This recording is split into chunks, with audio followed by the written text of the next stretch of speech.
Muito boa noite, começando então aqui mais um encontro do Clube Leitura e Graça. Hoje falando sobre o livro do Timothy Keller, Como Integrar Fé e Trabalho, que você inclusive pode adquirir lá no site dos associados da Amazon, que nós divulgamos lá pelo nosso Instagram. Então, acesse lá o site, adquira o seu livro assim que puder e venha participar com a gente das nossas leituras, das nossas reuniões. Hoje, pessoal, vamos voltar aqui para o capítulo. Na verdade, esse título não é dividido em capítulo, é tópico 2, a dignidade do trabalho, não foi isso? Não foi falado na semana passada. Então, hoje vamos começar pela dignidade do trabalho. Antes de começarmos, nós sempre fazemos, então, aqui uma oração para nós começarmos aqui, porque entendemos que Deus se fazendo presente, o nosso entendimento é aberto, a nossa conversa flui mais e o Senhor fala aos nossos corações. Não se torna apenas um encontro para a gente conversar, para a gente bater um papo. Se torna um encontro que a gente bate papo, a gente conversa, a gente troca experiências, troca ideias, troca entendimentos e Deus se faz presente para poder iluminar o nosso coração. Ainda mais num livro que tem um tema tão importante quanto trabalho e fé. Hoje a nossa profissão precisa estar a serviço do reino de Deus, como o próprio autor propõe. Então vamos fazer uma oração pedindo a Deus que Ele ilumine o nosso entendimento, ilumine o nosso coração e nos ajude e nos conduza nessa conversa. Amém? Vamos fazer então uma oração? Querido Deus, querido Pai, nós te agradecemos, Senhor, por mais um encontro do Clube Leitura e Graça. Pai, com tanta preciosidade, com tanto carinho, nós temos nos encontrado aqui toda semana. E, Pai, pedimos a Ti que o Senhor se faça presente. Hoje aqui, Senhor, mais uma vez, fale os nossos corações, ilumine o nosso entendimento. Pai, que nós possamos crescer de fato na Tua graça e no entendimento que o Senhor vem nos dando. Assim, Deus, nós te pedimos e já te agradecemos porque sabemos que o Senhor está aqui, né, dentro da casa de cada um, unidos aqui online, uns com os outros, mas unidos em Teu nome, Senhor. E aqui sim o Senhor se faz presente. Em nome de Jesus nós te agradecemos. Amém. Pessoal, então hoje falando sobre o tópico 2, a dignidade do trabalho.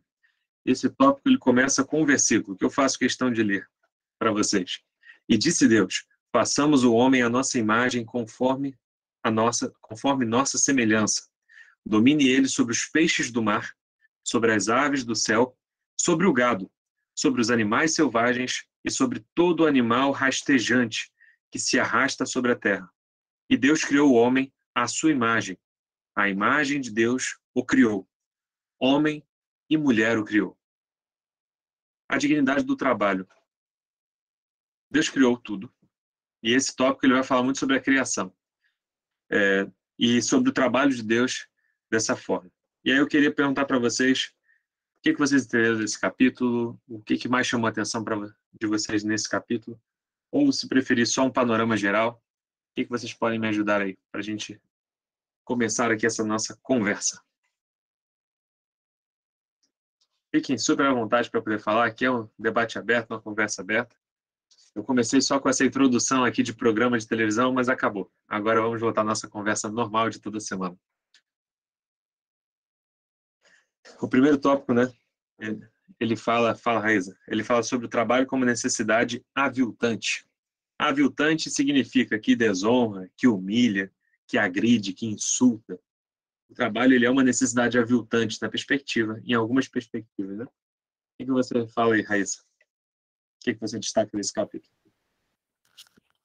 Paulo, então, o que eu achei interessante, né, nessa parte aqui, nesse subtópico, eu não sei se você já vai lá para a parte do trabalho como sinal de dignidade humana, mas acho que é bem interessante essa parte que ele traz da visão grega do trabalho, né, e de muitas outras religiões, e ali ele traz meio que um contraste, né, mostrando a diferença entre a visão grega e a visão cristã do trabalho, né. E a gente até comentou um pouquinho disso semana passada, né? Como os gregos viam o trabalho, né? A partir de uma subdivisão de classes, né? Onde alguns trabalhos eram mais dignos, melhores do que outros. E algumas profissões eram mais dignas do que outras. E aí, eu não sei, eu não me recordo muito bem, porque eu li essa parte eu tenho um tempinho, mas as minhas anotações estão aqui. É que eu esqueci de anotar o subtópico, mas está aqui dentro. E eu fiz algumas marcações no próprio livro. Mas o autor, ele traz uma coisa muito interessante, porque ele mostra que no cristianismo todos os trabalhos são dignos, né? E diferente das outras religiões, das outras filosofias, e ele até apresenta que Deus trabalhou no início como um jardineiro, né? E Jesus ele veio também na profissão, na família de um carpinteiro, né? Mostrando que todo trabalho é digno diante do Senhor. E aí, né, mais para frente, né, ele vai falar, né, o trabalho como um sinal da dignidade humana, e ele explica o porquê do trabalho ser digno, seja ele qual for. E isso tem a ver com o próprio Deus e com a gente, né? Do que a gente representa como imagens do Senhor, né? E foi basicamente também aquilo que você leu aqui no início, né? Que Deus criou, quando você leu aqui no verso de Gênesis 1, 26 e 27, quando Deus disse, façamos o homem a nossa imagem. Então, o trabalho ele se torna digno, primeiro, porque somos uma imagem de Deus. E segundo, porque Deus trabalhou. E trabalhou como um jardineiro, trabalhou como um carpinteiro, e então ele torna digno todas as profissões, e aí cai também por terra, né, esse conceito grego que vem e permanece hoje na concepção de muitas pessoas, hoje na própria modernidade.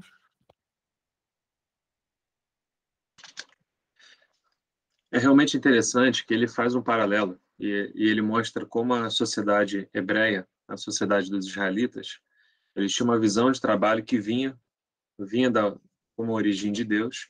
Deus ensinou Israel como enxergar o trabalho dessa forma.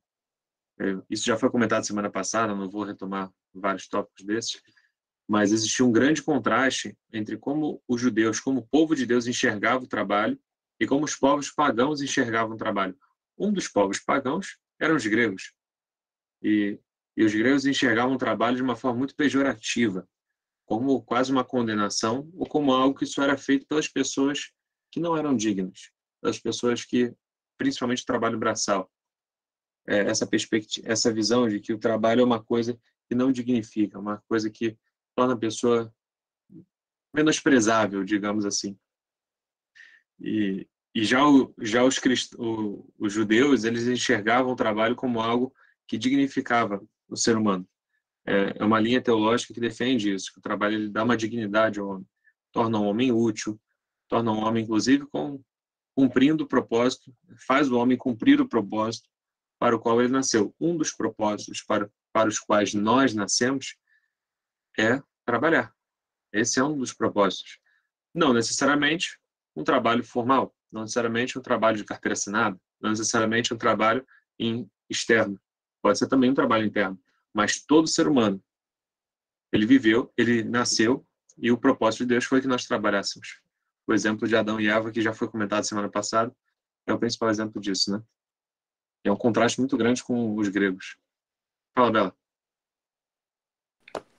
O que me chamou a atenção, fazendo um link com o que a gente estudou no nosso último encontro, que nós estudamos como o nosso próprio Deus trabalhou. E fez um parâmetro muito legal em relação à mitologia antiga, que os gregos acreditavam em deuses intocáveis, onde para eles a maior dignidade era a contemplação do nada fazer, apenas ser servido e adorado, coisa que nosso próprio Deus não faz. Nosso Deus trabalha em nosso favor em todo tempo. E também o que me chamou a atenção é que realmente, para hoje, né, no dia a dia, a gente tem um pouco dessa realidade. Muitos acreditam que digno é ficar rico para nunca mais trabalhar. Para muitos, eles ainda acreditam que o trabalho é algo que diminui ou que te menospreza.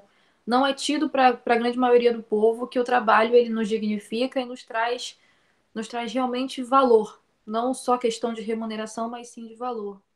E no fim desse tópicozinho, ele também menciona que algumas pessoas, infelizmente, quando atingem determinado patamar financeiro, acabam por desprezar aqueles que atuam em áreas mais inferiores, por achar que por ter alcançado, ter logrado um êxito maior do que os demais, são mais valiosos do que os demais. Isso realmente faz parte da cultura, é enraizado em grande parte da nossa população. Muitos acreditam que quanto mais se tem, com maior tamanho tiver, já não vai mais precisar trabalhar, porque o trabalho é algo que tira a dignidade da pessoa. Existem pessoas que preferem não trabalhar, preferem depender de auxílio financeiro de outros, porque não querem ocupar determinada função. Eu já conheci pessoas que deixaram de assumir empregos porque não queriam trabalhar em empresa, preferiam permanecer com auxílio governamental ou auxílio de alguém que ajudava financeiramente, porque achava que aquela atividade iria retirar honra ou algo do tipo. Infelizmente, a gente vê isso ainda. É muito triste. Quem fala que o trabalho o Adriano Tilger, ele explicou que para os gregos o trabalho era uma praga, não era nada mais. E enxergar o trabalho como uma praga, como a gente já tem comentado isso aqui, né? Acho que desde a semana passada, imagino que você tenha comentado, como o trabalho como... Acho que aqui no capítulo ele volta, inclusive, a falar disso, né? A ideia de que o trabalho ele é um mal necessário. Quantas vezes nós já não enxergamos o trabalho como um mal necessário? Às vezes a gente não queria estudar, mas a gente vai estudar porque é necessário. A gente não estuda por prazer, não estuda pelo conhecimento, não estuda pelos propósitos que seriam mais nobres. A gente estuda pelos propósitos menos nobres. E qual seria? Porque é uma obrigação. Isso torna um fardo. O trabalho se torna um fardo, tudo se torna um fardo dessa forma. Os gregos enxergavam isso. Então, enxergavam dessa forma. Então, a gente vê que na nossa cultura, que é judaico-cristã e tem um componente grego-romano muito forte, né? A gente percebe que esse valor na nossa cultura ele permanece. O que isso significa na prática? Significa na prática que nós entendemos muitas vezes dessa forma, mas nós não sabemos de onde vêm essas ideias. As ideias vêm lá de trás. As ideias vêm de uma construção teórica que alguém fez algum dia e que nós que não somos teóricos, nós que vivemos a nossa própria vida, nós que só vivemos, só somos, só vivemos, nós não paramos para refletir sobre esses assuntos, mas tem uma origem, o nosso pensamento, a nossa forma de ver o mundo, tem uma origem lá atrás.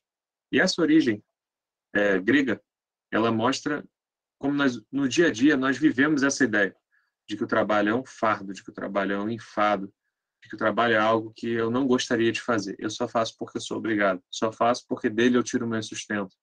Só faço porque,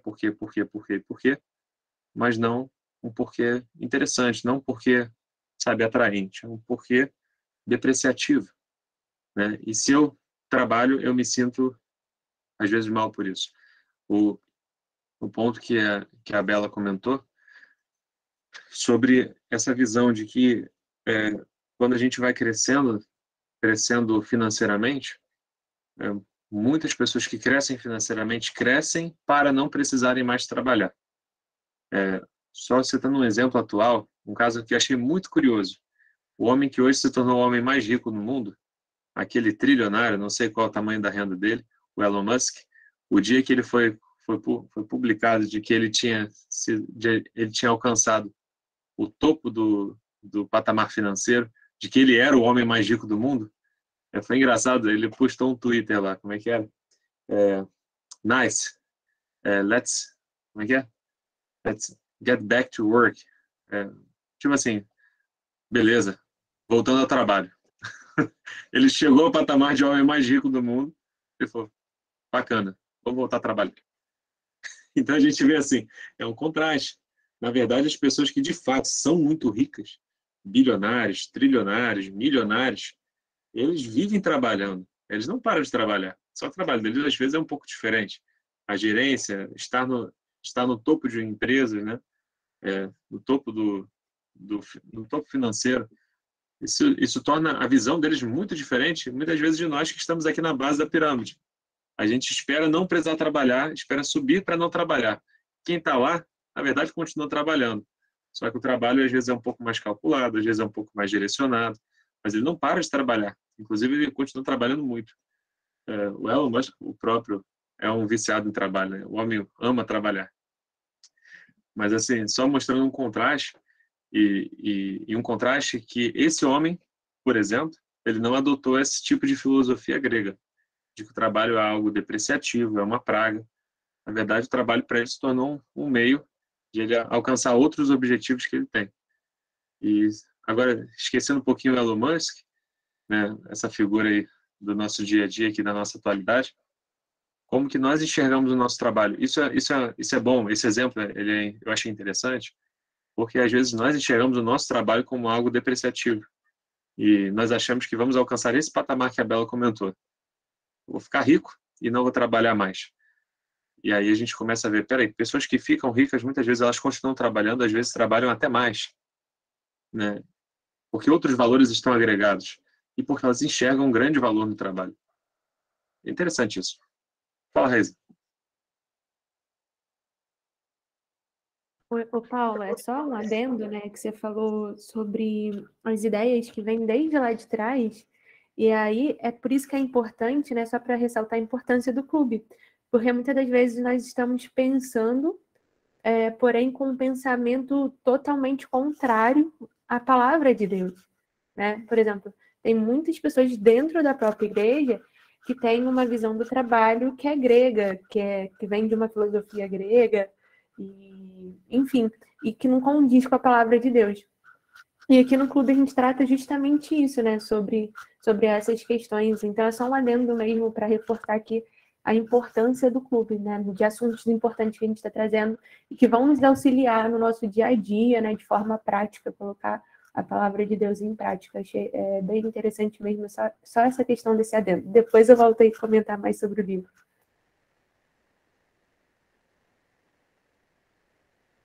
É interessante, né? A gente está começando a entender um pouquinho melhor quais são as bases das nossas ideias e isso nos torna pessoas mais maduras, inclusive.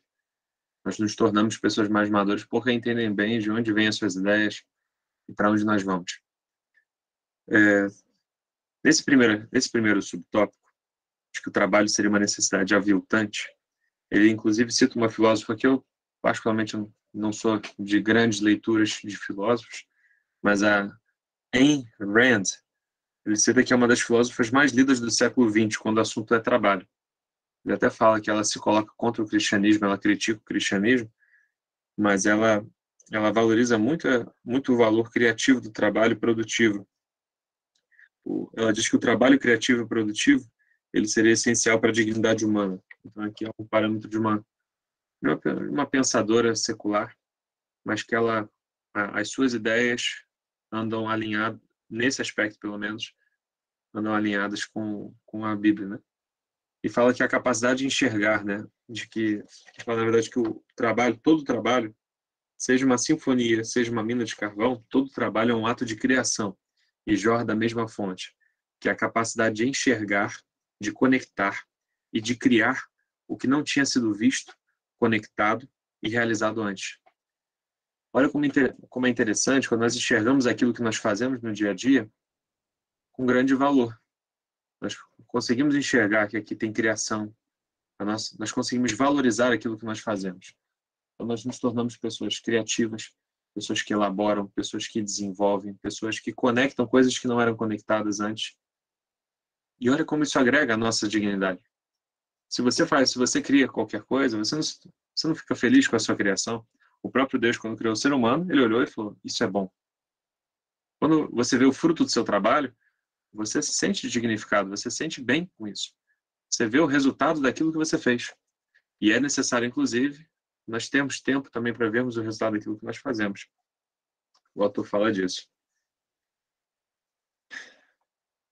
Tem outro aspecto da filosofia grega que eu achei também interessante.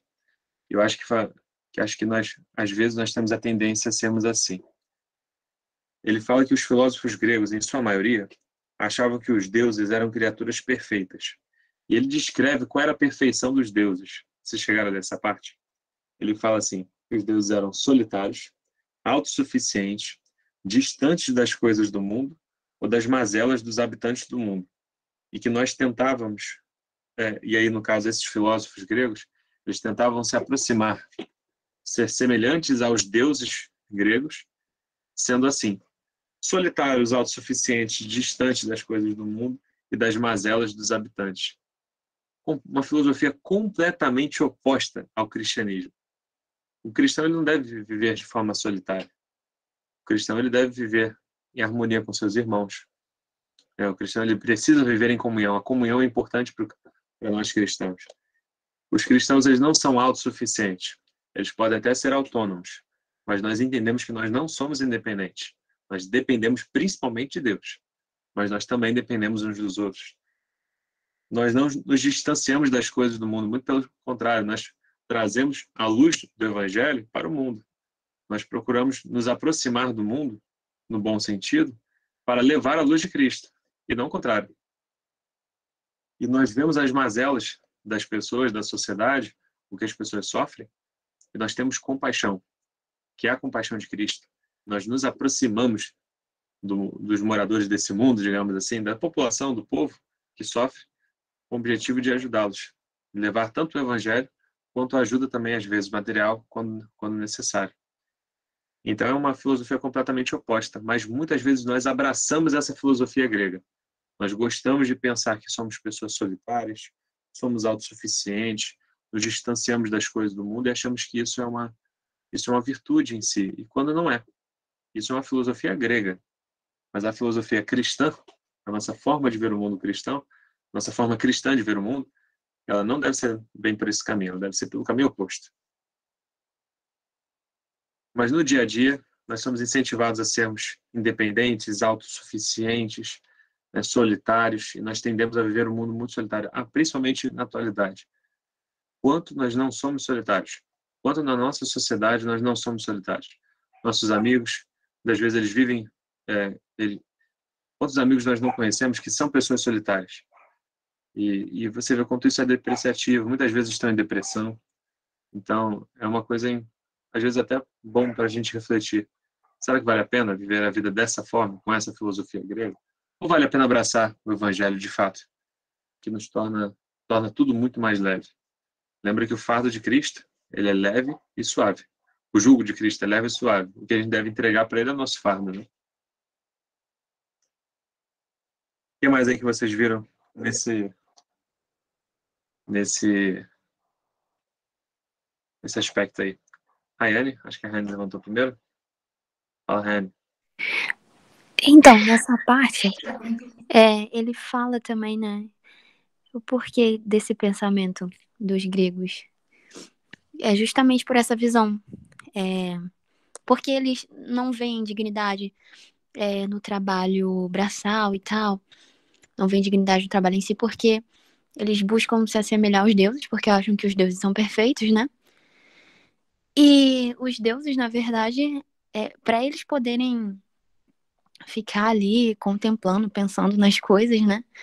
E tal, eles não poderiam trabalhar, né? Não teriam tempo de realizar essa atividade de contemplação, de ficar pensando e tal, fazendo esse trabalho, vamos dizer, onde eles exercem mais a mente, não poderiam fazer, né? Então, aí mostra também onde surge essa ideia, né, de que o trabalho braçal ele é menos digno do que o trabalho que se exerce a mente e tudo mais.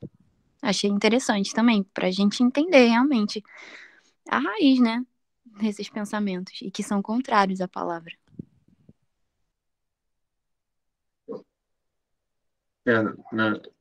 O autor até ele fala sobre esse assunto.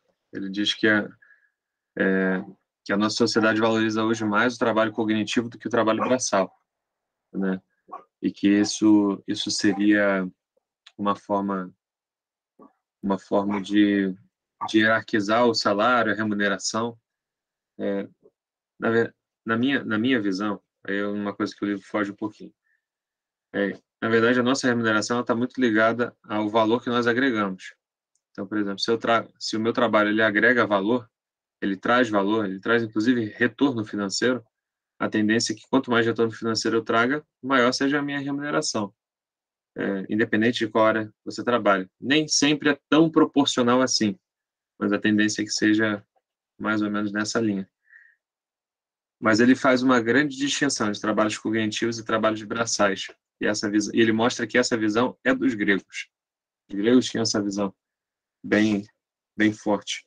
E que essa visão se continua na nossa sociedade. Agora, se isso tem que se mudar, se isso não tem que se mudar, isso é outro assunto. Mas que a visão é essa, né? Raíza. E, Paulo, eu queria fazer 2 comentários, né? O primeiro ainda sobre essa questão da visão grega, porque isso é muito interessante, né? Por mais que a gente hoje não seja um pouco mais cético e não tão místico, né, na questão de deuses e tudo mais, às vezes a figura dos deuses só mudam, né? Só são transferidas. Mas o espírito continua o mesmo.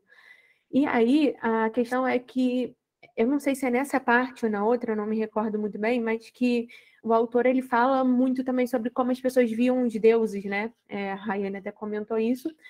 E na questão aqui toda, né, e que ele fala, é que os deuses brigavam e as pessoas eram como se fossem os escravos dos deuses, né? Então, os deuses não trabalhavam, as pessoas trabalhavam como era um castigo para poder suprir as necessidades dos deuses.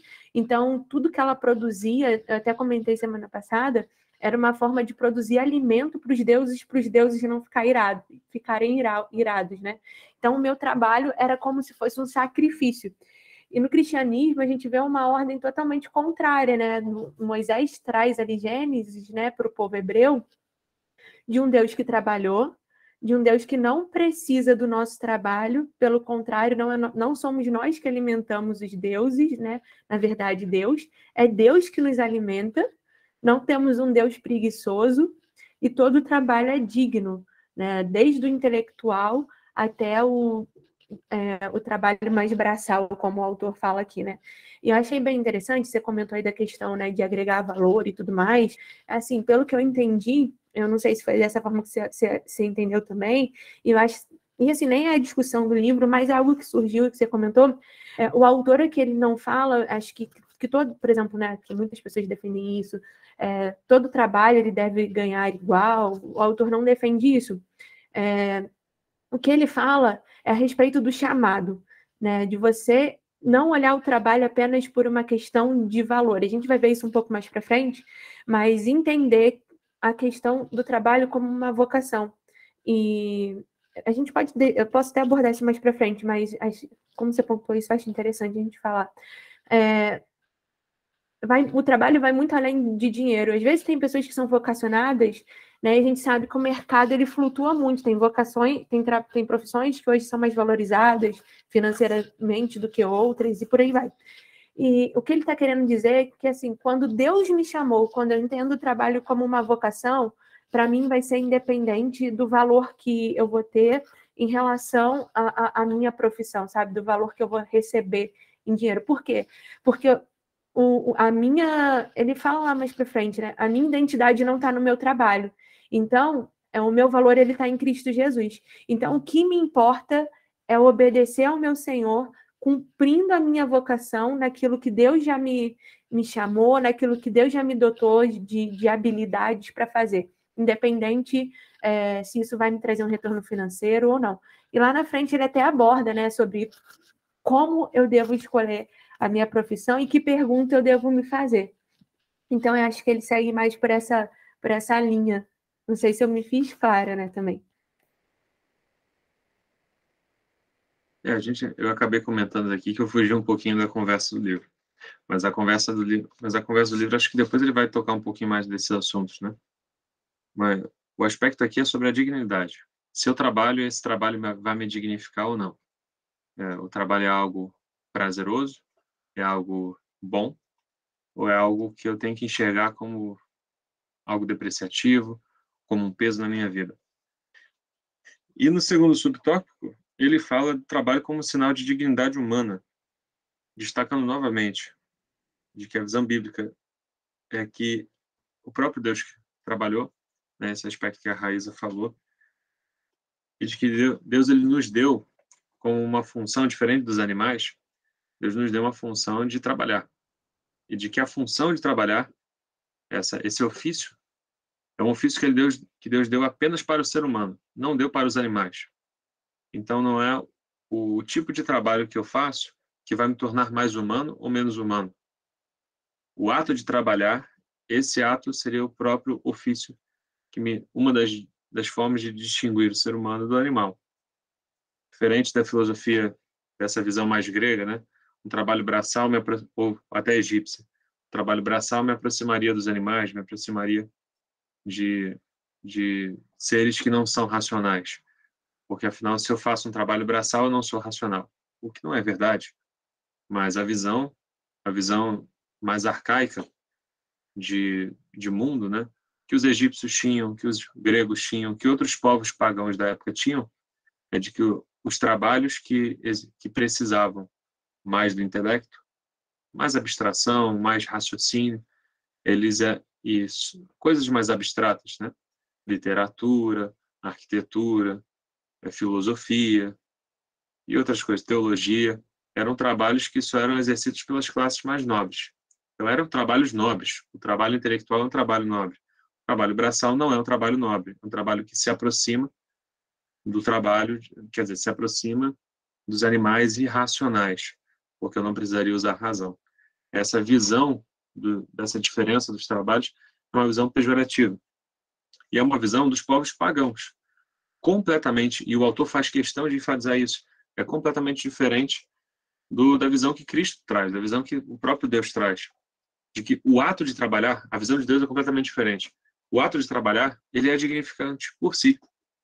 É dignificador você trabalhar. Independente, como ele cita, tendo um exemplo lá no final, se você é um porteiro, ou se você presta algum serviço, ou se você faz alguma atividade que exige um pouco mais de raciocínio, no sentido de abstração, né, de algo intelectual.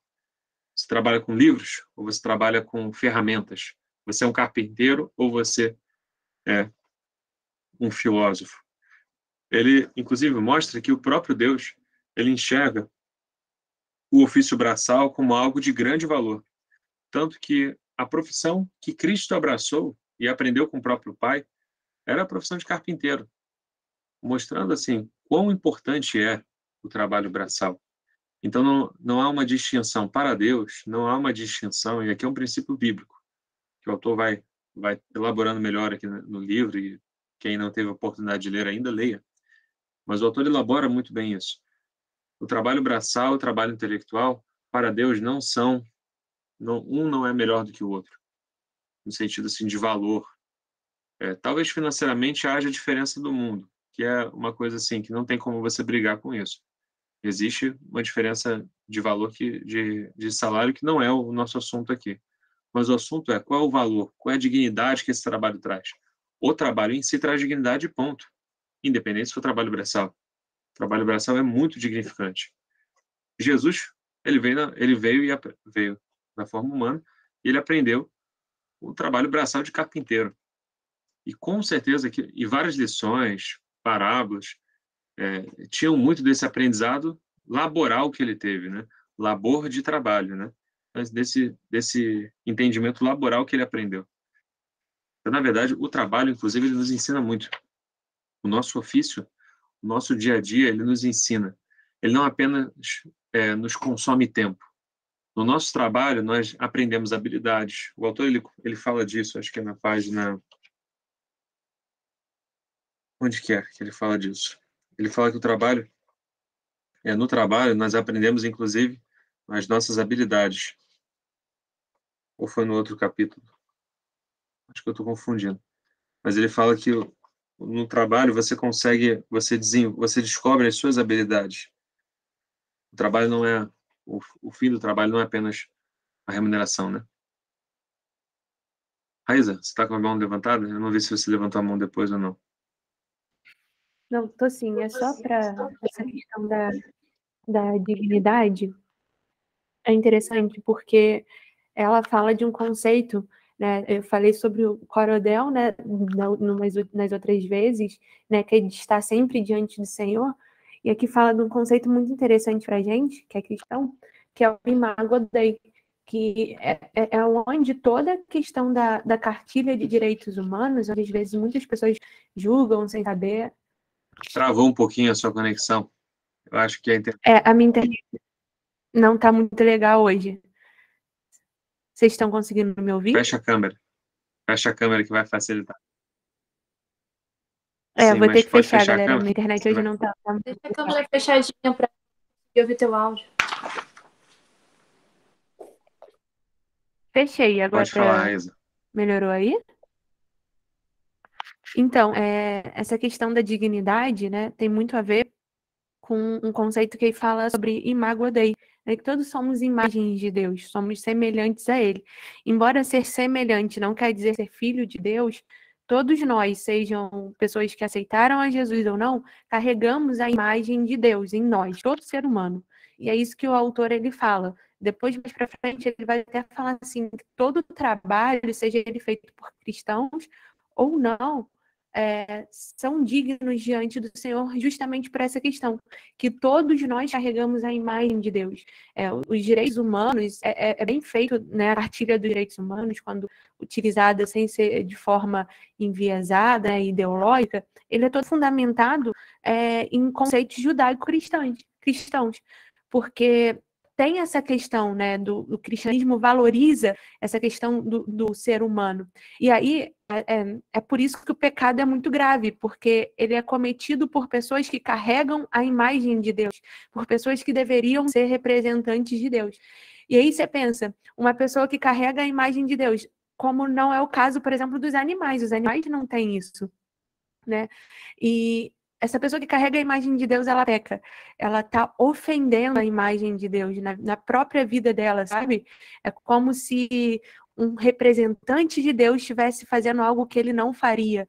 E isso acaba ofendendo a Deus. Então, isso é porque torna o pecado tão grave. É como se o próprio Deus, né, estivesse pecando, vamos dizer assim, de uma forma mais grosseira. E aí, isso reflete muito também sobre o trabalho, como você mesmo falou.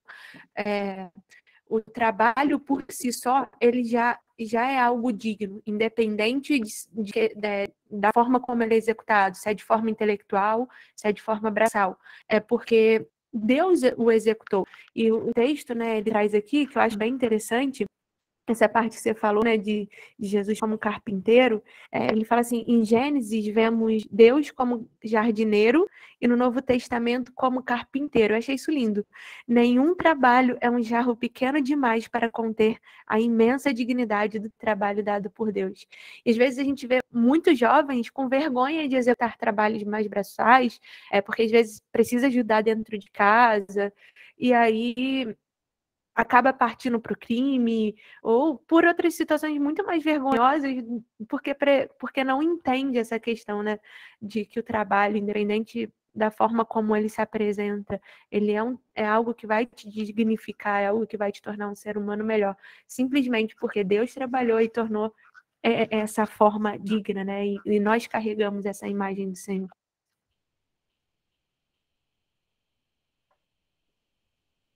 Isso é profundo. Isso é muito profundo. Agora, como nós enxergamos o trabalho, tem que ser uma visão diferente, tem que ter Deus na história. É uma coisa tão digna que Deus faria. Deus faria o que eu faço?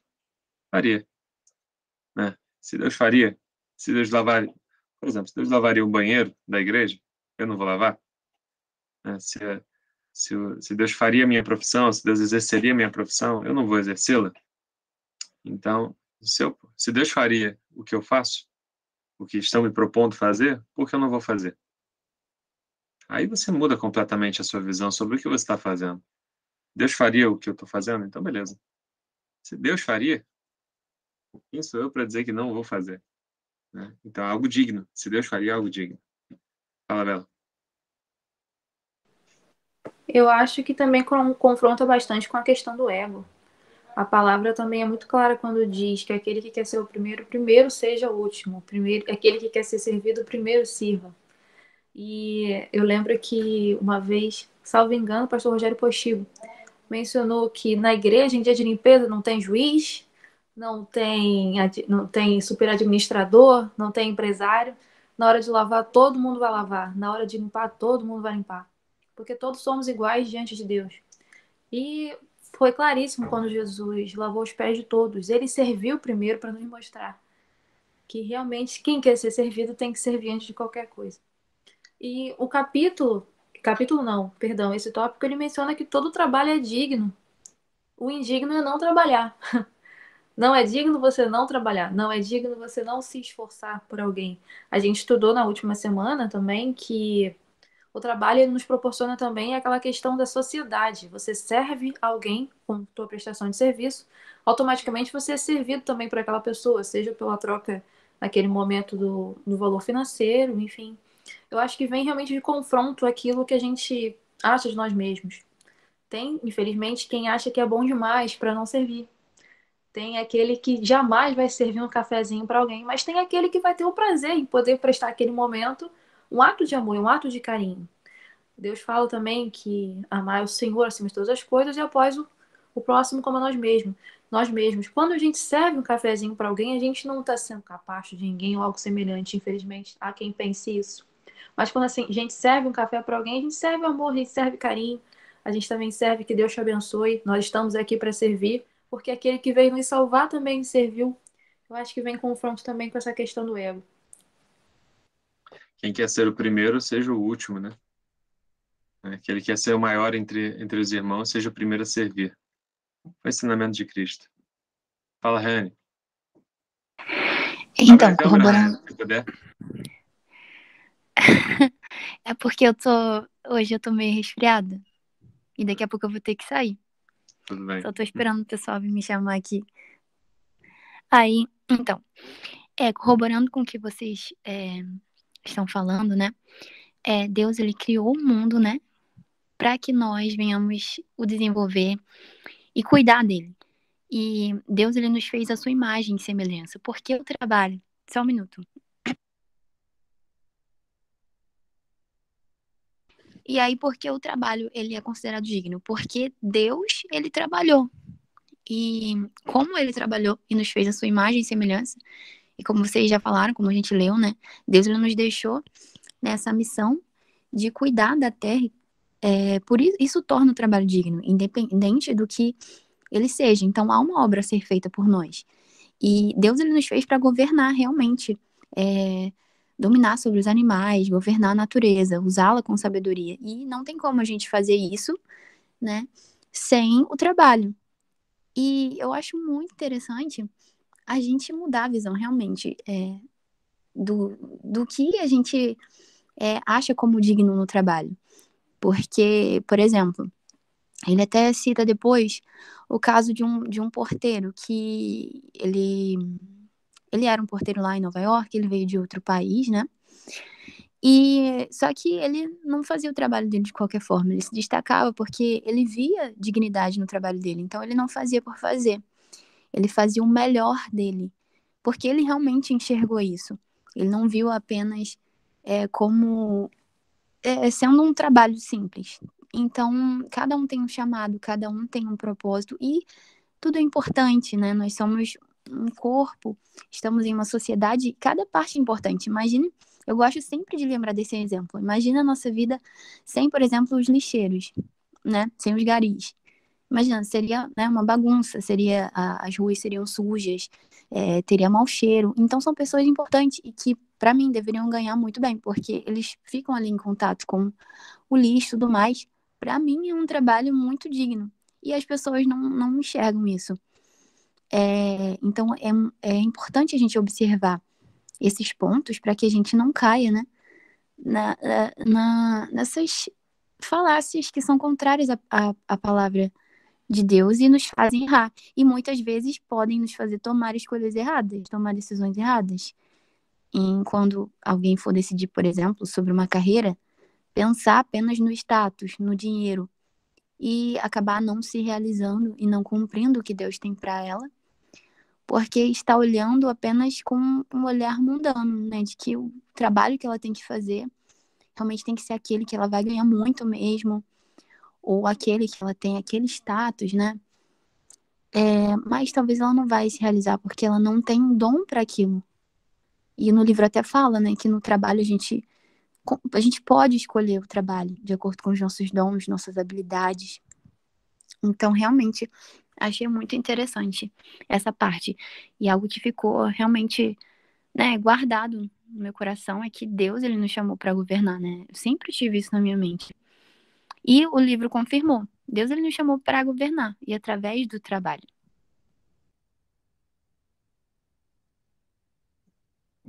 Essa questão da remuneração, ela realmente acaba intrigando muito, puxa muito a nossa curiosidade, inclusive para a gente se debruçar sobre ela. Embora não seja aqui o foco do capítulo, mas a gente tem essa tendência porque realmente é algo que às vezes conflita. E principalmente quando foge um pouco a nossa realidade. É muito fácil, é mais fácil a gente olhar dentro da nossa perspectiva. Às vezes assim, qual é a profissão dos meus pais? Qual é a profissão dos meus irmãos? E a gente, dentro desse contexto, a gente vai ter um conjunto de valores, né? É aquilo que eu acredito que seja importante, seja relevante, agregue valor, inclusive tenha retorno financeiro, e eu acho que mereça receber mais ou receber menos. Ou quais profissões dentro do meu contexto não são valorizadas. E aí, às vezes, eu vou desprezar ou vou menosprezar uma profissão e vou talvez deixar de exercer aquela profissão por conta disso. É claro que é uma decisão pessoal, né? Dentro desse conjunto de valores que você tem na sua família, muitas vezes você vai decidir qual profissão você vai seguir. Mas o importante aqui, acho que é o tópico que o autor ele traz, é para que nós não desprezemos nenhuma profissão, independente se é uma profissão que eu faria ou não. É uma profissão que Deus faria? Deus faria. Por exemplo, a jardinagem, né, que foi comentada, a Bíblia fala lá em Salmos 65, né, e no Salmo 65 e no Salmo 104, fala que Deus cultiva o solo por meio da chuva e renova a face da terra por meio do Espírito Santo. Ora, se Deus exerce esse trabalho braçal, então é um trabalho digno. Então, a nossa forma enquanto cristãos, nós devemos enxergar todo o trabalho como trabalho digno. No sentido de, independente se ele é trabalho braçal ou um trabalho mais intelectual. Então, aqui o ponto não é se você faria ou não esse trabalho, se você gostaria de fazer esse trabalho ou não. Se você gostaria de trabalhar com limpeza ou se você não gostaria de trabalhar com limpeza, gostaria de trabalhar com vendas, ou gostaria de trabalhar com filosofia, com alguma área jurídica. Independente daquilo que você gostaria, que você tem vocação para fazer, e você poderia não fazer nenhuma dessas outras profissões, mas enxergue essas profissões com o valor que elas têm, né? O valor que, se Deus faria, essa profissão ela tem grande valor. Pessoal, mais alguma coisa desse tópico? A dignidade do trabalho? Senão a gente pode avançar para o tópico 3, o trabalho como cultivo. Vamos avançar então para o tópico 3. O tópico 3 ele fala ele cita dois textos de Gênesis 1 e Gênesis 2. É um que ele fala sobre que nós devemos crescer, frutificar, multiplicar, encher a terra e dominá-la. Sobre as aves, os peixes e os animais. E o outro texto em que Deus fala que ele plantou o jardim e colocou o homem para que o homem lavrasse sobre o jardim, cuidasse do jardim, e ali dominasse, desse os nomes dos animais, cuidasse do jardim. Ele começa o texto falando sobre, então, o trabalho como um cultivo. Nem todo trabalho é cultivo. O meu trabalho, por exemplo, a princípio não é cultivo, mas tem um aspecto de cultivo. E aí, o que a gente pode chamar atenção nesse capítulo? Do trabalho, do plano de Deus para o trabalho como cultivo. O que chama a atenção de vocês? Tem o primeiro tópico lá, povoando e dominando a terra. Fala, Raíza. Tá aparecendo com o nome Clube Leitura e Graça, porque ela está como administradora da sala. Oi? Só porque... Pode falar. A internet está ajudando, então... Tá picotando um pouquinho fechada, assim. Mas assim que Mesmo com a der, câmera desligada, tá picotando um pouquinho. Então, mas tenta falar. Tudo bem, tenta falar com a gente aí. O que chama a atenção nesse capítulo? O que é interessante nesse texto, o autor cultural. Ele fala sobre as duas ordens. A gente falou isso semana passada.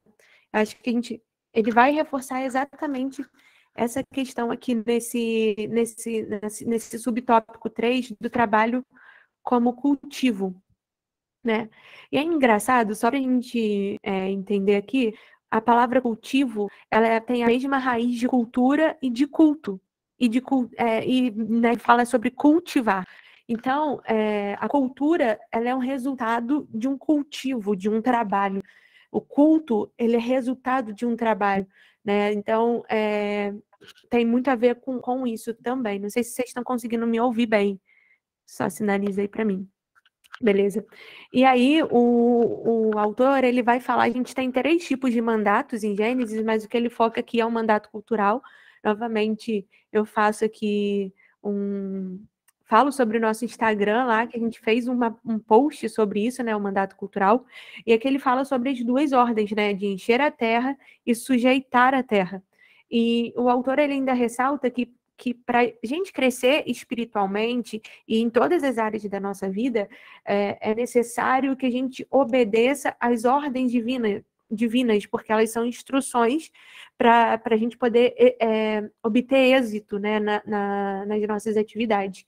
E as ordens que se referem ao trabalho, ao cultivo e tudo mais, que vem lá de Gênesis 1:28, que é encher a terra e sujeitar a terra, né? Então, a gente falou bastante disso semana passada, né, sobre o que é encher a terra. Não é meramente um ato de procriação, de reprodução biológico apenas. É diferente da procriação do animal, né? Um cachorrinho, uma cadelinha, quando ele tem filho depois que se dane, né? Ele vai lá aprender a viver com seus instintos. Agora, o ser humano é diferente. A gente tem filhos não apenas para que eles venham preencher a terra de qualquer forma, mas ele até fala que nós fomos chamados para criar, para povoar a terra por uma sociedade humana. Você não tem uma sociedade organizada de cachorros, você não tem uma sociedade organizada de passarinhos, de macacos, mas você tem uma sociedade civil organizada de humanos. E é por isso que aqui, né, que os humanos, mais uma vez, você tem a questão da dignidade, que os humanos são diferentes dos animais. Então, esse é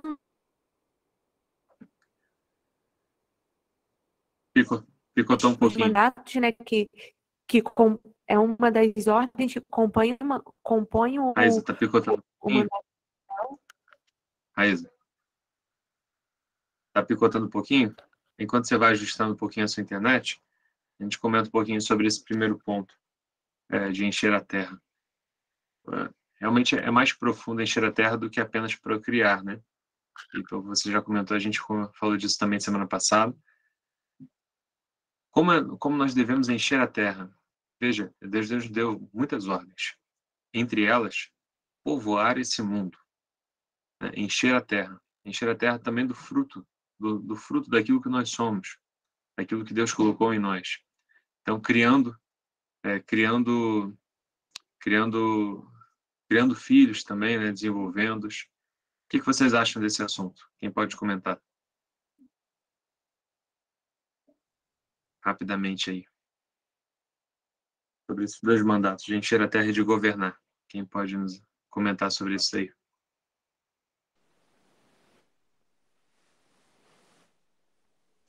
Fala, Bela.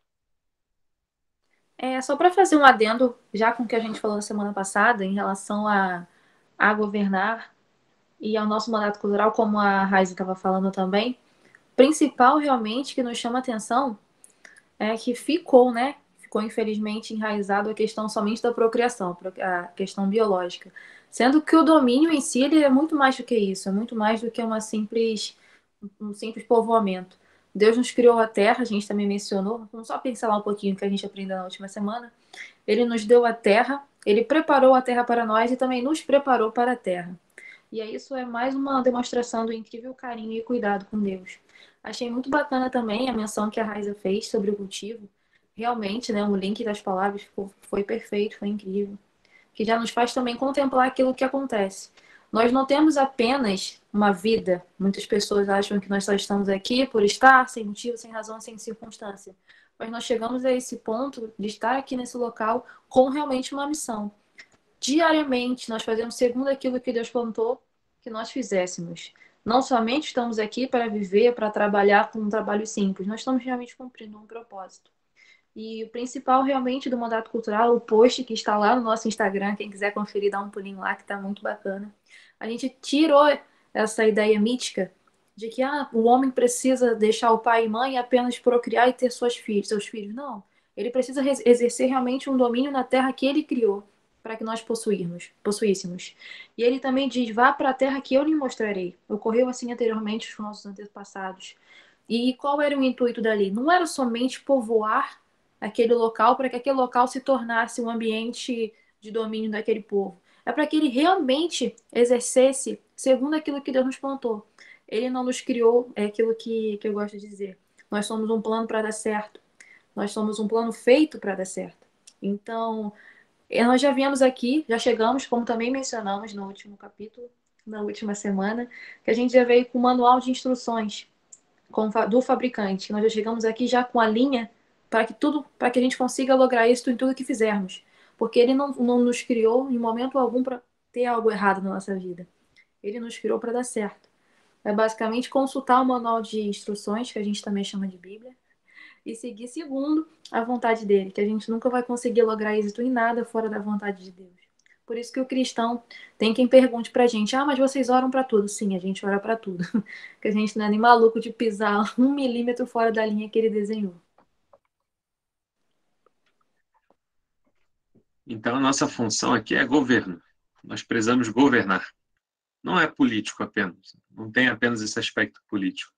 Mas a nossa função aqui é de governar a vida, governar o nosso ao redor, governar toda a situação em que nós estamos, né? Realmente exercer poder e autoridade e administrar tudo que temos. Inclusive, procriando, mas não apenas procriando, não apenas fazer filho como um animal. Aqui é criar outro ser humano, né? Então tem outro sentido. A procriação tem um sentido muito mais do que apenas botar alguém no mundo e largar aí. É botar alguém no mundo, porque essa pessoa vai continuar tudo aquilo que nós temos dentro de nós, que nós recebemos de Deus. E esse mandato, quando nós entendemos que existe uma ordem de Deus expressa, declarada, às vezes na brincadeira a gente fala assim, principalmente no meio cristão, a gente fala assim: olha, Deus mandou frutificar, hein? Tem que encher a terra. A gente brinca assim, principalmente com quem está se casando, né? A gente faz essas brincadeiras com os amigos aí cristãos que estão se casando. Tem que encher a terra, irmão. Isso é mandado de Deus. E de fato é mandado de Deus. Se você parar para pensar, isso é realmente Deus nos ordenou a isso. Deus nos preparou, nos mandou fazer isso, realmente. Nós precisamos encher a terra. Existem outros povos, inclusive de outras crenças, que eles vivem enchendo a terra. Tem 8, 10 filhos por casal. E olha lá, pelo menos um pai tem 10 filhos.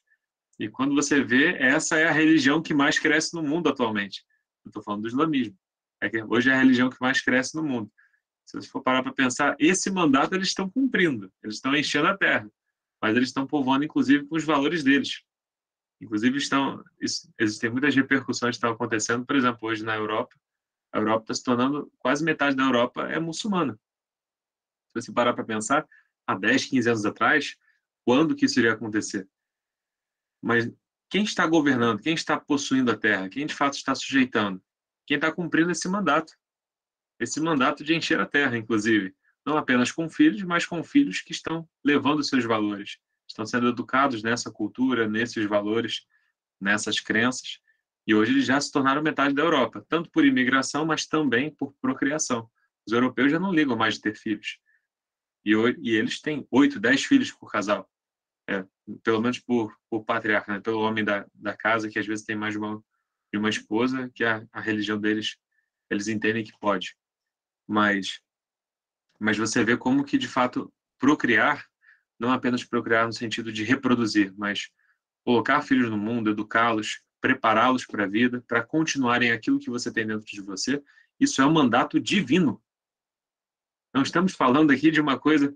Não, tenha se você quiser. Isso é um mandato divino. Para Adão e Eva, eles receberam esse mandato. É um mandato cultural, como a gente estava comentando. E, além disso, sujeitar a terra, dominar a terra. Isso é profundo. Então, para além da brincadeira, quando a gente encontrar algum irmão nosso que está casando, isso, de fato, é um mandato. Às vezes, a gente não considera... Poxa, ter filho é uma consideração. Eu posso ter. No nosso valor de hoje em dia, nossos amigos, muitos amigos nossos, nem pensam em casar. E o assunto não é relacionamento. Mas, fazendo assim um panorama, né? Muitos amigos nossos nem pensam em casar. Muitos amigos nossos pensam se casar, em talvez ter um filho, quem sabe? Talvez ter 2 filhos. Quando existe um mandato expresso de Deus, nós precisamos colocar pessoas nesse mundo, mas muito mais do que reproduzir. Nós precisamos reproduzir valores, reproduzir ensinamentos cristãos, e com isso nós vamos sujeitar também a terra. O outro valor é governar esse mundo, dominar tudo que está ao nosso redor. Nós, de fato, precisamos exercer essa influência, essa administração do mundo. Isso também é um mandato divino.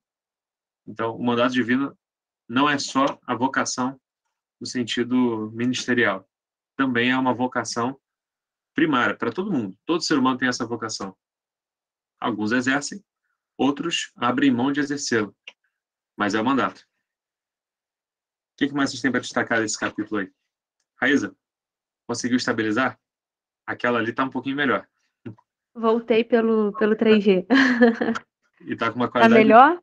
Está muito melhor. A qualidade está muito melhor. Ah, beleza. 3G salvando aqui.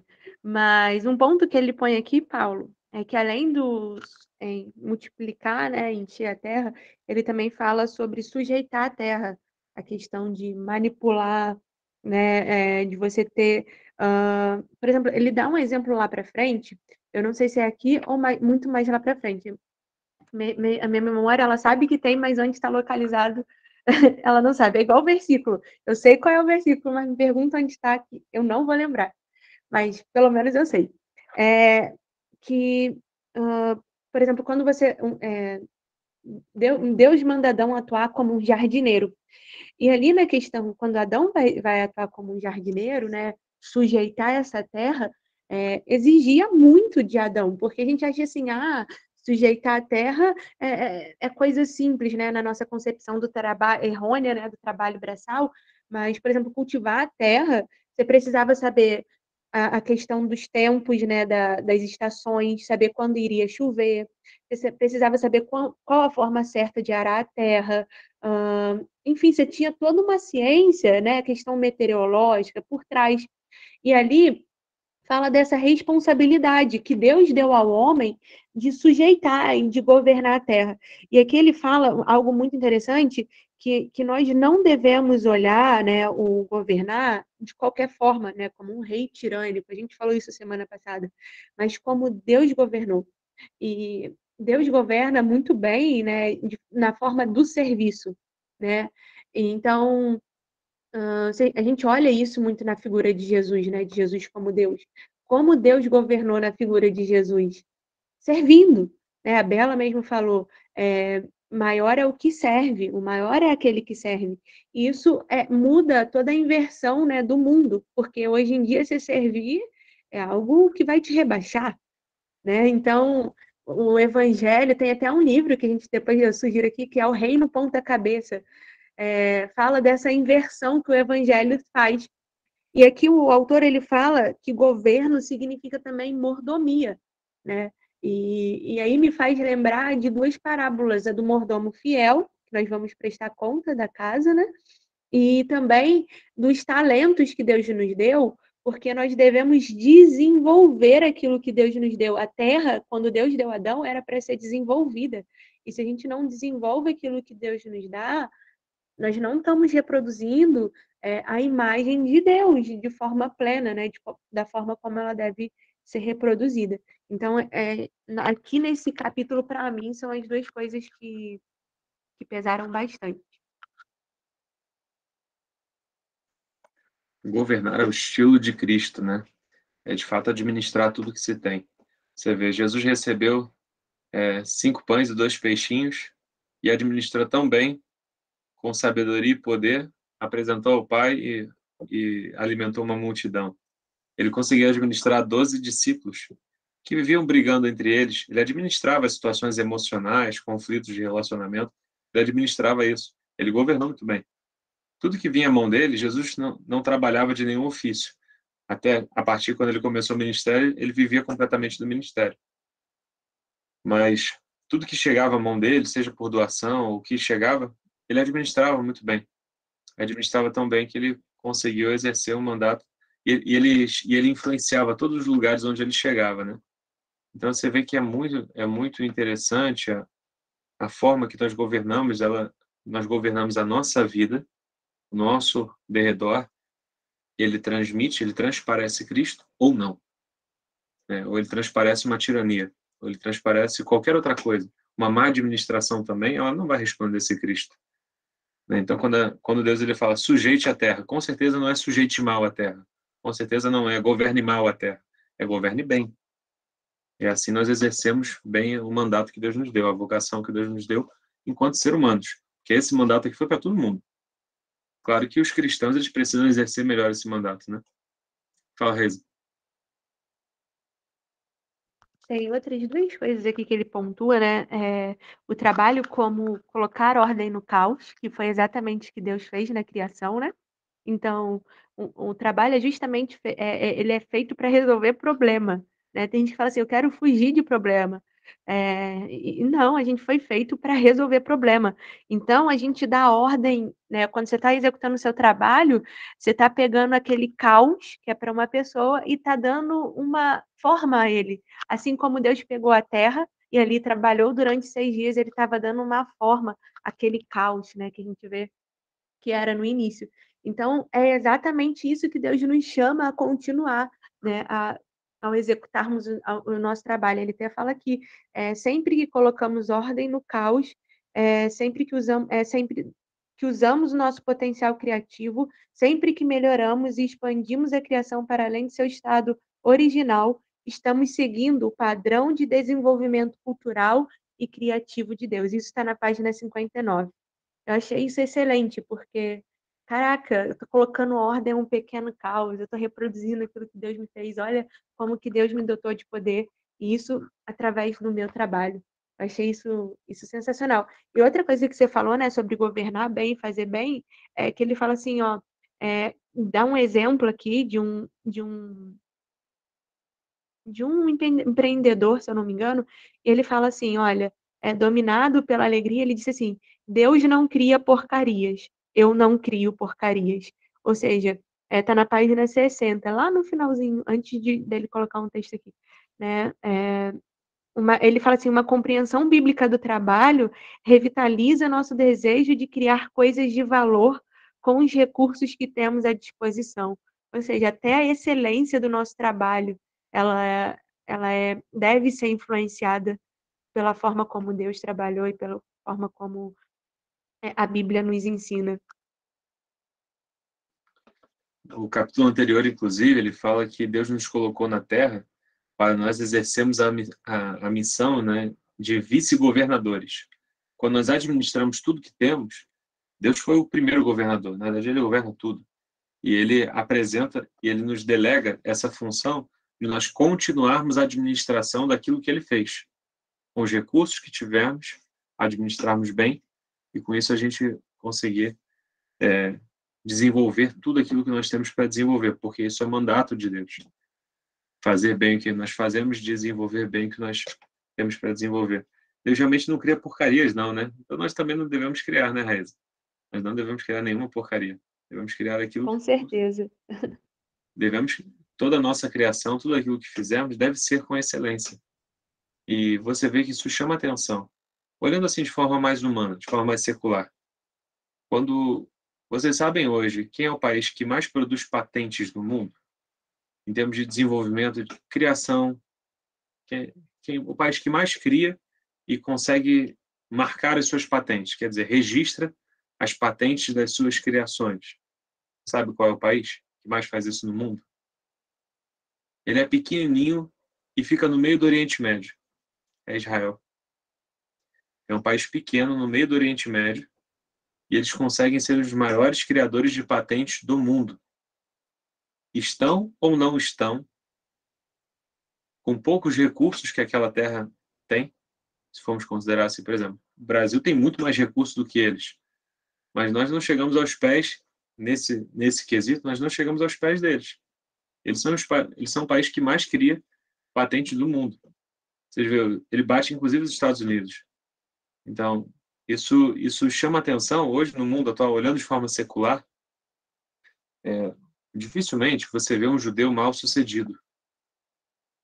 você sempre vê um judeu bem-sucedido. Tendo assim, financeiros inclusive. E isso marca. Por que eu estou comentando isso? Porque quando você olha para um judeu, você sabe que aquele judeu ele é bem-sucedido naquilo que ele faz. Dificilmente um judeu ele é mal-sucedido. Principalmente aqueles que vivem na nossa sociedade, eu conheço alguns judeus.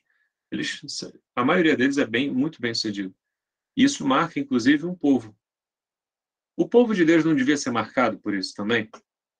Deveriam existir marcas, deveriam existir coisas assim que são marcas de um cristão. Além de bondade, além de amor, compaixão, além dessas características divinas que vêm de Cristo, uma das coisas que deveria marcar o cristão seria todo cristão deveria ser um bom administrador. Todo cristão deveria, deveria se preocupar com a educação dos filhos. Isso deveria também marcar o cristão. E às vezes nós não vivemos dessa forma, né? Nós não administramos bem a nossa própria vida e achamos que vamos pregar, vamos levar a boa mensagem de Cristo, o bom cheiro suave de Cristo para outras pessoas, se nós não administramos bem a nossa própria vida, a nossa própria casa. Será que vamos de fato levar o bom cheiro de Cristo? O que está marcando a vida dele?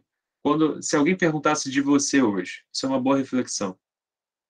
Se alguém perguntasse, pedisse para definir o Paulo, como definiriam o Paulo? Se você perguntasse, pedisse para alguém te definir, o que te caracteriza? Isso é interessante, porque você está transmitindo, além da sua característica pessoal, da sua personalidade, o que tem marcado as pessoas a teu respeito. Você, por exemplo, você seria um bom administrador? Porque isso é um mandato de Deus. É um mandato, como a gente tem comentado aqui, é um mandato cultural. Você é um bom administrador? Você se preocupa com o ser humano que você vai colocar no mundo? Não apenas colocar no mundo, mas a educá-lo. Os valores que você vai transmitir para as próximas gerações e para essa mesma geração, seus amigos, família, de repente você é professor, para os alunos que você está ensinando. Quais os valores que você tem transmitido, independente da sua profissão? Então, quando a gente para e pensa em como nós, enquanto cristãos, temos marcado essa geração, isso é importante. Nossos amigos são marcados por quais características? Uma delas deveria ser uma boa administração da nossa própria vida, das nossas emoções, do nosso financeiro, da nossa vida como um todo, da nossa família, administração de relacionamentos. O cristão, ele precisa ser investido disso. Paulo, mas eu não sei fazer. Vamos aprender com Deus.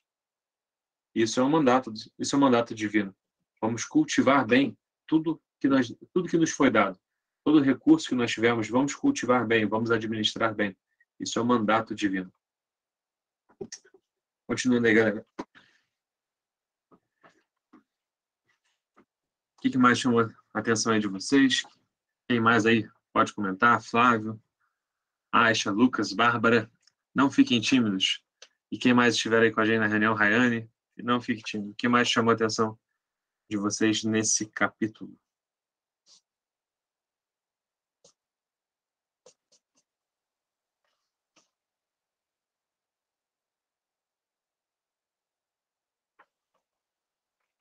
Tudo isso? Fiquem à vontade. Tem o último subtópico aqui desse capítulo também, que acho que vai ser o nosso finalizador aqui de hoje pelo tardar da hora. Mas todo trabalho é formador de cultura. O que chamou a atenção de vocês nesse ponto aqui?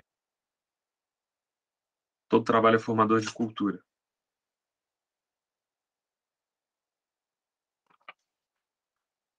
Aqui tem alguns pontos bem interessantes. Vamos lá.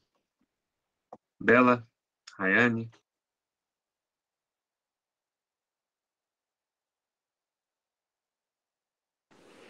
Eu não consegui ler essa parte.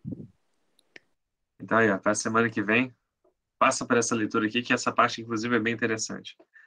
Falando da cultura e do nosso trabalho como formador de uma cultura.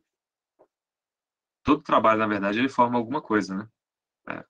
O que é cultura, né? Cultura, uma vez eu ouvi um pastor e teólogo, se não me engano, acho que é o Iago Martins, ele comentou numa palestra que ele deu, e eu assisti, eu achei interessante que ele tinha levantado, acho que eram 123 ou 128 definições da palavra cultura.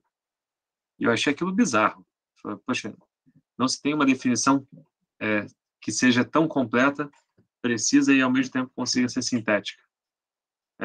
Existem 120 e poucas definições da palavra cultura, dentre todos os filósofos aí dos últimos 100, 200 ou mais anos aí. Eu lembro que ele fez um levantamento e me chamou muita atenção essa definição. Mas uma definição que eu carrego para mim, cultura é aquilo que são valores, são basicamente valores e hábitos que eu cultuo, quer dizer, que eu presto culto. Eu presto culto porque eu repito, porque eu exerço. Então, toda vez que eu, por exemplo, se eu sento para fazer a minha refeição, eu me assento, pego o prato, talher e faço a minha refeição. Aquilo ali faz parte da minha cultura, tomar um bom café da manhã e comer, de repente, determinados tipos de alimento. Aquilo ali faz parte da minha cultura. Quer dizer, todo exercício, tudo aquilo que eu pratico, isso acaba reverberando em alguma prática, algum hábito e algum valor que eu estou reforçando. Eu reforço porque gosto e, na prática, se eu exerço, eu acabo reforçando aquele hábito. Então, nós temos o hábito, por exemplo, na nossa sociedade, existe na nossa cultura, um exemplo aí de final de semana, a gente sair. Então, existe na nossa cultura o hábito de, no final de semana, a gente sair. Todo comércio se movimenta em cima disso, sabendo que vai conseguir vender mais no final de semana, vão ter mais refeições no final de semana. Às vezes chama alguma atração para, de repente, algum restaurante. Nos shoppings, eles movimentam muito mais no final de semana. Então, a sociedade, ela se move em cima de hábitos que são reforçados. Isso a gente poderia... É um exemplozinho de cultura, né? Músicas que, quando começam a tocar, elas contagiam mais as pessoas. Dentro da nossa cultura, existem determinados ritmos que eles contagiam mais as pessoas. Quer dizer, esses ritmos, eles entraram na nossa cultura. E o trabalho? Fiz essa recapitulação toda, essa volta toda, para quê? Para falar sobre o trabalho. O nosso trabalho, ele forma também cultura. Aquilo que nós fazemos e como fazemos, isso reforça a cultura. E como é essa cultura que nós reforçamos? Quem pode comentar aí?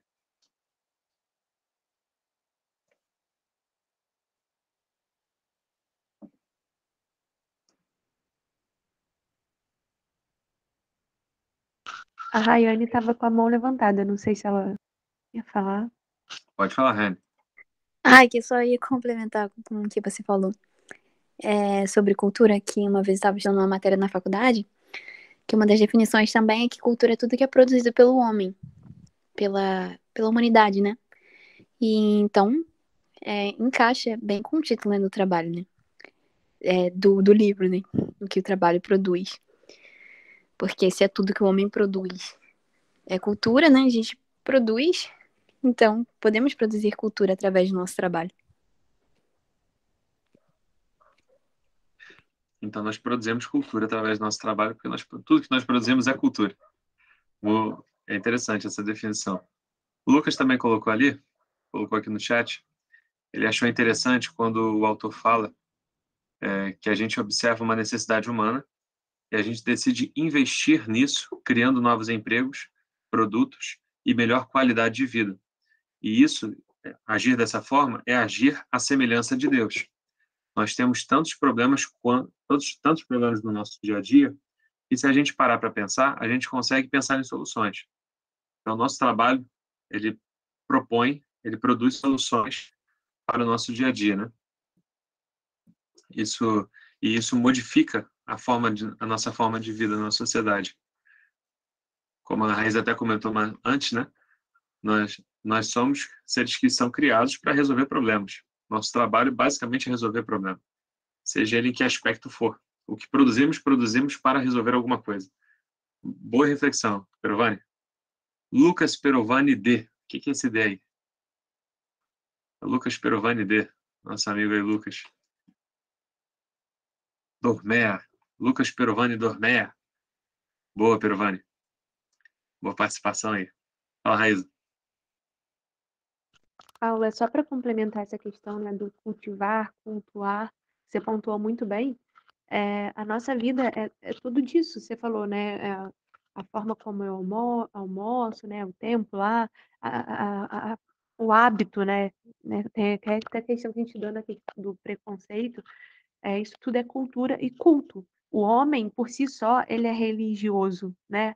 A gente tem hoje muito, a palavra religião se tornou um pouco pejorativa, principalmente no nosso meio, a gente fala assim, ah lá, o religioso e tal, Deus sim, religião não. Isso acaba comigo, porque a pessoa não entende que nós somos, o homem é religioso, acho que Chesterton fala disso. Então, é o homem litúrgico, né? Você tem uma liturgia, aquilo, a forma como a Rayane falou, né, sobre a cultura, cultivar produz algo, né? Então, o que que a gente está produzindo? E isso me leva a pensar, né, que o autor ele trabalha em cima dessa linha, só que ele foca no trabalho. É igual a questão da dignidade, né? Ele traz a questão do Imago Dei, mas voltado para o trabalho. E aí, a questão é, a gente está cultuando alguém, a gente está cultivando, produzindo algo. Agora, a questão é para quem e a quem a gente está cultuando, né? É por isso que Paulo fala, você deu um exemplo aí muito bom, na questão do almoço, né? Dos nossos hábitos comuns. É por isso que Paulo fala, quer comais, quer bebais, fazais tudo para a glória de Deus. Ou seja, toda a nossa vida, ela é um culto, ela é um cultivo, ela está produzindo cultura. Agora a questão é sobre que cultura nós estamos ligados. A cultura do espírito do século, né, do Deus desse século, ou do nosso Deus, né, de Jesus Cristo, né? A qual cultura a gente está submetido? Então é essa a pergunta que a gente deve se fazer, porque adorar é que nós fomos feitos para adorar. E o pecado tirou o nosso foco, que era Deus, né? Então, quem a gente está adorando? Com o meu trabalho, eu estou servindo a Baal ou eu estou servindo a Deus? São essas as questões que a gente deve, né, se fazer e se perguntar. E como pecadores, né, homens já nascidos debaixo do pecado, a gente precisa reformular isso, trazendo um novo entendimento, que é a respeito da palavra, né, renovando o nosso entendimento. Porque a gente só consegue fazer isso nascendo de novo, tendo o Espírito Santo na nossa vida. Ele vai trabalhar muito essa questão no trabalho como serviço, né? Que Lutero ali teve a visão dele reformada, né? Renovada, e aí ele começou a ver tudo de uma forma diferente. Então, essa questão da cultura é bem interessante, embora não tenha a ver, está totalmente ligada ao trabalho, né? Como a questão do cultivo, mas é um assunto bem interessante aí que eu acho que a gente pode abordar em próximos livros que tratam sobre isso. E você veja que ele ainda coloca um ponto que ele cita um exemplo, depois de uma palestra. Ele fala assim, que após uma palestra, alguns participantes foram procurá-lo, esse autor, e disseram, o senhor poderia conversar com o meu líder religioso a respeito disso? Ele acha que eu só me importo em ganhar dinheiro.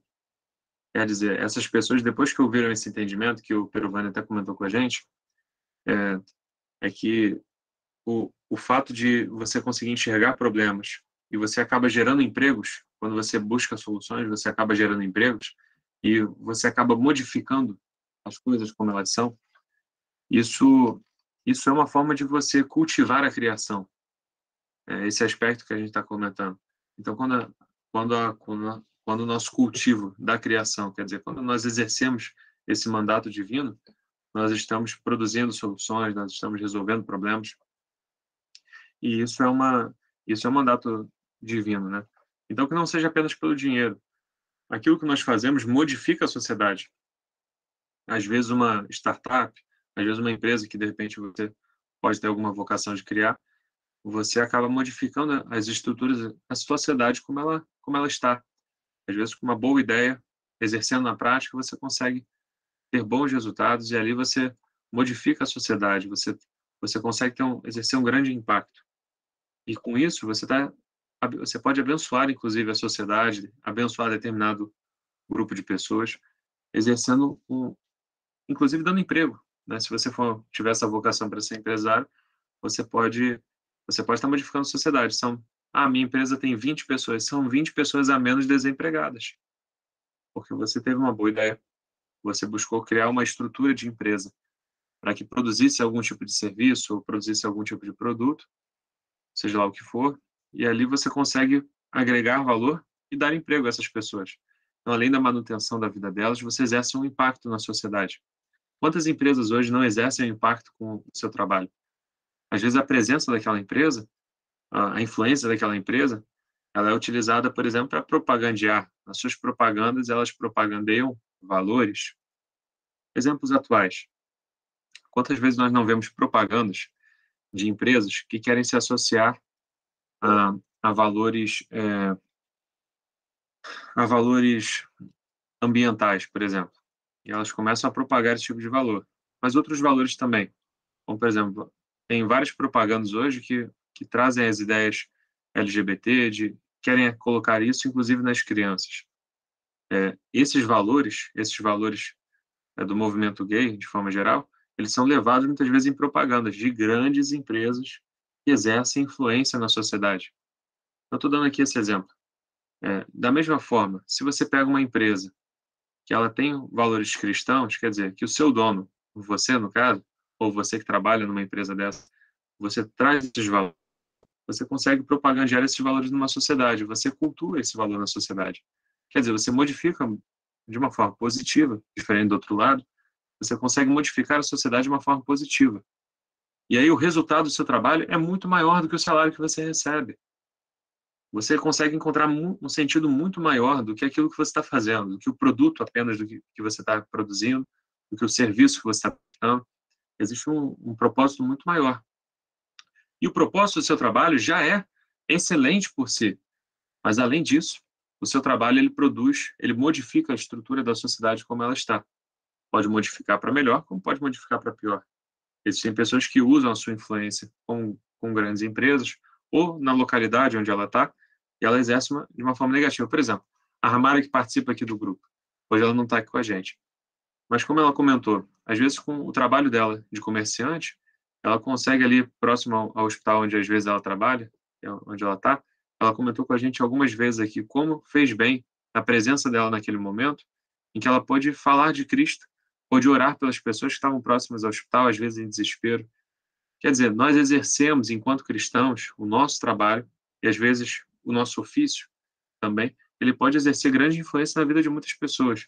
O autor, eu acho que é no capítulo anterior, no primeiro tópico, no primeiro capítulo, ele cita exemplo de acho que dois irmãos, se não me engano, que eles criaram uma empresa que capacitava pessoas com necessidades especiais, pessoas que eram especiais, né?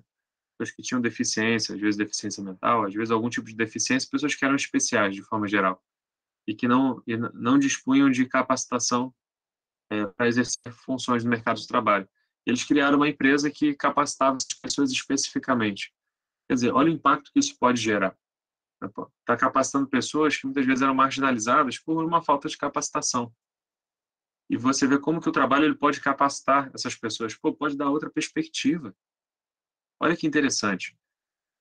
É claro que cada exemplo, você pode pensar na sua área, como que o meu trabalho pode impactar a vida das pessoas. Então, assim, eu como médico, como que exercendo bem a minha profissão, eu posso salvar vidas, posso às vezes no leito de morte levar a pessoa a Cristo. Né? Como dentro da minha profissão eu posso encontrar um sentido naquilo que o meu trabalho pode ser bênção. Né? E eu posso inclusive gerar cultura com isso. Você também. No seu trabalho, dentro do seu contexto, você pode gerar cultura, você pode gerar um culto a Deus, inclusive, e os valores que são cristãos. Raíza. Só um adendo, né, aquilo que você falou, né, sobre o trabalho, no próximo capítulo, né, do trabalho como serviço, ele vai falar do trabalho como amor ao próximo, né, o trabalho na perspectiva do amor. A gente não precisa nem ir muito longe. A gente vê um pai trabalhando, olha o benefício que ele traz, né, para dentro da sua própria família. Eu trabalho numa empresa familiar junto com meu pai e com meu irmão.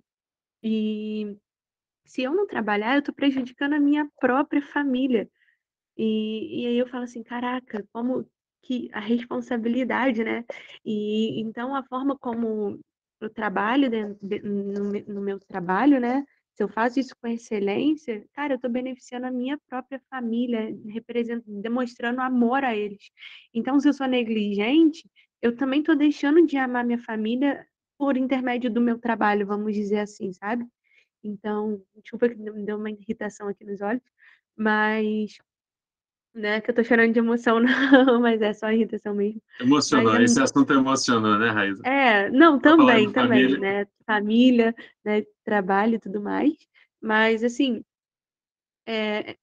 de um propósito de Deus, sabe?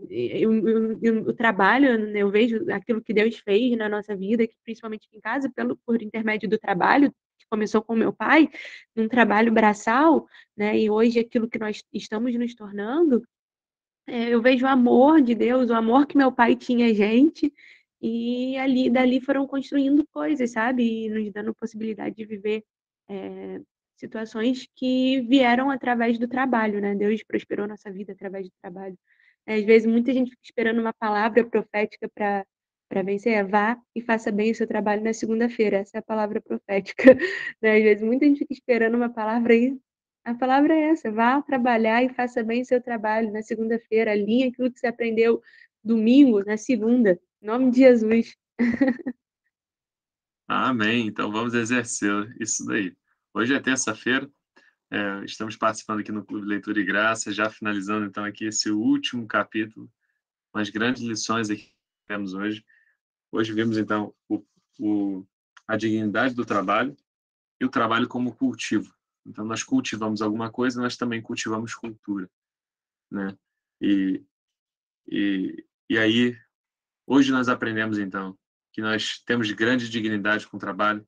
Deus se alegra com o trabalho. Se Ele trabalha, nós podemos trabalhar também. Aprendemos a valorizar o trabalho das pessoas, seja esse trabalho intelectual, seja braçal. Nós aprendemos a valorizar esse trabalho, independente se nós faremos esse trabalho ou não. Nós observamos o mandato cultural de Deus a respeito da nossa vida. Então, nós temos o mandato de Deus para encher a terra e para governá-la, para sujeitá-la. Nós precisamos exercer bem esse mandato cultural para que o poder de Deus possa se manifestar nessa terra através das nossas vidas. Então, o trabalho vai ganhando outros significados, e existem mais significados aí para o trabalho, inclusive o da formação da cultura, né? O trabalho como a formação da cultura com Deus. É outro assunto que nós também conversamos hoje, e a formação da cultura de forma geral, como solução de problemas. E isso é interessante, isso é importante. Estamos enxergando como que trabalhar pode ser muito mais do que apenas botar dinheiro no bolso em troca de alguma coisa que os meus braços possam fazer. Seus braços podem fazer muito mais do que apenas trazer dinheiro para casa, que tem grande valor. Seus braços podem executar grandes funções e podem realizar grandes coisas. E isso é bom. E isso é mandato de Deus. E isso é um dos propósitos para os quais você também foi criado. Então não deixe de exercer o seu mandato, não deixe de exercer a sua vocação. Deus te criou também para trabalhar. Não enxergue isso de uma forma negativa, não enxergue isso de uma forma pesada.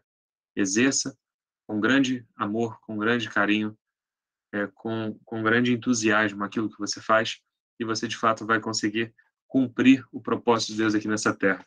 Enxergue também outras perspectivas. Existem outras razões para as quais você trabalha aqui, não apenas o dinheiro. O dinheiro, dizem por aí que o dinheiro é um péssimo motivador. Às vezes ele pode te motivar a começar alguma coisa, mas para continuar você precisa de outras motivações. Então tenha mais essa motivação, mais essas grandes motivações. Pessoal, hoje finalizando aqui, acho que pelo horário, adiantada a hora, não vamos avançar muito mais, mas vamos ver se na próxima semana a gente consegue andar um pouquinho mais. E com esses aprendizados, vamos fazer uma oração, pedir a Deus então que esses aprendizados não saiam do nosso coração, que esse entendimento que nós ganhamos aqui nessa noite sobre a formação da cultura, sobre a dignidade do nosso trabalho, que isso mude um pouco a nossa forma de ver o mundo. Inclusive, para quem ainda não escolheu a sua profissão, que te ajude a enxergar melhor aquilo que você vai escolher como profissão futuramente. E que você possa exercer muito bem aquilo que você já está exercendo, você que já está trabalhando, ou você que está na faculdade, enfim, independente de qual estágio da vida você esteja, faça o que você estiver fazendo como se Deus estivesse fazendo. Represente Deus naquilo que você faz. Amém? Vamos fazer então uma oração? Querido Deus e querido Pai, nós te agradecemos, Senhor, por mais um encontro. Finalizando aqui, Senhor, com grande amor, com grande carinho e gratidão. Porque, Pai, estamos enxergando outras perspectivas, outras formas de enxergarmos o nosso labor, o nosso trabalho. E, Pai, isso é importante porque ele faz parte da nossa vida. O Senhor trabalhou 6 dias e descansou 1. Nós já conversamos sobre esse assunto na semana passada. Senhor, e agora, enxergando o nosso trabalho com outras funções, agora temos um papel de cultuar o Senhor através do nosso trabalho. Pai, encher a terra e sujeitá-la e governá-la, isso também é o nosso trabalho. Senhor, encontrar soluções para os problemas, administrar bem aquilo que o Senhor colocou nas nossas mãos, e administrando bem, nós vamos te representar muito melhor. Pai, que sejamos assim bons representantes do Senhor, que consigamos, de fato, não sermos apenas criados à sua semelhança, mas que consigamos refletir o Senhor. Pai, sermos de fato cristãos aqui nessa terra. Obrigado, Senhor, por esses ensinamentos e muitos outros que o Senhor falou ao nosso coração, que eles não saiam dos nossos corações, que eles sejam guardados, que assim frutifiquem, cresçam. Que, Pai, no nosso dia a dia, nós, como temos muito costume aqui até de conversar, Senhor, às vezes lendo o livro, durante a semana nós nos encontramos refletindo sobre o que estamos fazendo. No nosso dia a dia nós vemos os nossos livros vivendo ali na prática. Porque o Senhor de fato tem nos feito crescer, tem nos ensinado no dia a dia. Pai, nos ajude com compromisso na leitura também, para que nós possamos exercer essa leitura, Pai, com grande amor e assim possamos crescer em graça. Pai, peço a tua bênção, que o teu descanso esteja sobre cada um, que todos aqui possamos descansar bem, renovar as nossas baterias, não apenas para trabalhar, mas para exercer os teus propósitos na nossa vida. Senhor, muito obrigado por tudo. Em nome de Jesus Cristo. Amém. E para você que fica aí nos acompanhando de casa, você que não pôde nos acompanhar aqui presencialmente, também. Então fica aqui o nosso abraço, nosso carinho. Esteja conosco na próxima semana para falar sobre o livro também, Como Integrar Fé e Trabalho. E não deixe de adquirir o livro se você puder. Nós temos o PDF desse livro também disponível para quem está lá no nosso grupo, já está postado lá. Mas se você tiver condição, é muito interessante, adquira esse livro através do link que nós disponibilizamos lá no Instagram, e com isso você também vai financiar aqui esse projeto. Então fica aqui o nosso abraço, nessa terça-feira à noite, você que está assistindo depois, eu não sei quando, fica aqui também o nosso abraço, que Deus te abençoe, e até semana que vem. Tchau, tchau.